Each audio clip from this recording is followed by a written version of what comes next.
Baiklah, Assalamualaikum dan... terbuka dah aku punya ni.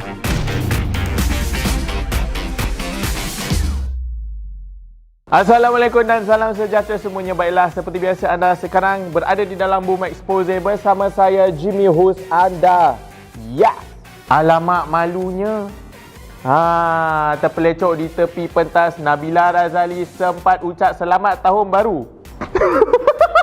Okey, baiklah. Kali ini saya akan bawakan cerita yang macam dia macam tiap-tiap musim, dia ada musim-musim dia. Macam ada musim-musim dia akan muncul lah cerita ni. Musim-musim dia ada muncul lah cerita dia. Ini dia koma. Nabila Razali terpelecok koma di tepi pentas. Beginilah 2022 ku. Hey, itu dia Nabila Razali dia berkongsi pengalaman ataupun reaksinya sendiri apabila bertiba malang di ambang tahun baru koma. Ini cerita apa pula ni? Kalau pada yang tak tahu, cerita dia macam ni. Di mana sebenarnya tu Nabila Razali dia keluar, dia masuk je macam dia nak perform, dia dah confident dah naik kan. Lepas tu dia ada pentas macam ada platform sikit kat situ. Dia macam tersungkur koma kat situ. Udah terjatuh menggelentin, guling. Tak ada lagu guling tapi dia terjatuh, terduduklah dekat situ. Ini kerana kalau kita tengok balik klip video yang tular itu, kita nampaklah sebenarnya punca dia apa. Sebab platform tu pun lebih kurang macam tinggi-tinggi tumitnya. Tumitnya pula udah 12 inci koma, udah tinggi macam ni menjengkit je koma. Sebab itulah bila Nabila Razali dia cuba nak naik atas platform tu, udah tersungkur, terduduk koma. Bila dah terduduk, nyempat koma, dia pusing. Happy New Year. Dia macam jalan-jalan. Terpesok. Happy New Year. Macam tu koma kena tengok klip video tu.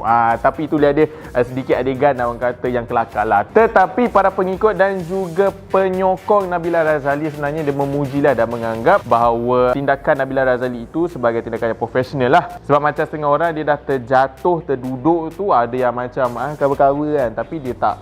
Dia confident, dia pusing. Happy New Year. Confident kena ada ya sis. Dan sebelum ni ada pasal pitching dia ke dan sebagainya. Tapi kali ini pula pasal tersadung koma. Bukan salah dia. Udah kasut tumit tinggi tu dah macam udah panjang ni koma. Udah tinggi tadi. Macam mana tak terjatuh?